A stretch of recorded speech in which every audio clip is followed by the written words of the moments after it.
பரப்பளவு 1586 சதுர சென்டிமீட்டர், உயரம் 26 சென்டிமீட்டர் கொண்ட சரிவகத்தின் இணைப்பக்கங்கள் ஒன்றின் அளவு 84 சென்டிமீட்டர் எனில் மற்றொன்றின் அளவை காண்க அப்படின்னு கொடுத்துருக்காங்க. அப்போ கொடுக்கப்பட்டது என்னன்னா நமக்கு சரிவகம். அப்போ சரிவகம் பாருங்க, இதுதான் சரிவகம். இப்போ சரிவகத்தின் பரப்பளவுக்கான ஃபார்முலா என்ன? 1/2 × h × a + b. அப்போ பாருங்க, 1/2 × h × a + b பரப்பளவு எவ்வளோ கொடுத்துருக்காங்க? 1586. சரி, இதில் என்ன கொடுத்துருக்காங்க? ஹைட்டு 26 சென்டிமீட்டர் கொடுத்துட்டாங்க. அப்போ 1/2 × ஹைட் 26 இன்ட்டு ஏ ஒரு பக்கத்தின் அளவு எவ்வளோ கொடுத்துருக்காங்க?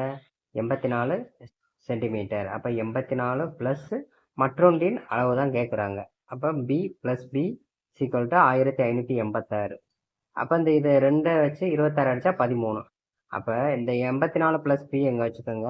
84 + b = 1586 / இந்த 13 இங்கிட்டு போகும்போது வகுத்தலில் போயிடும். அப்போ 13. இதை 1586 13 அடிச்சமாகும் 122. அப்போ 84 + b = 122. அப்போ b = 122 - 84. அப்போ b = 38 சென்டிமீட்டர். இதான் ஆன்சர்.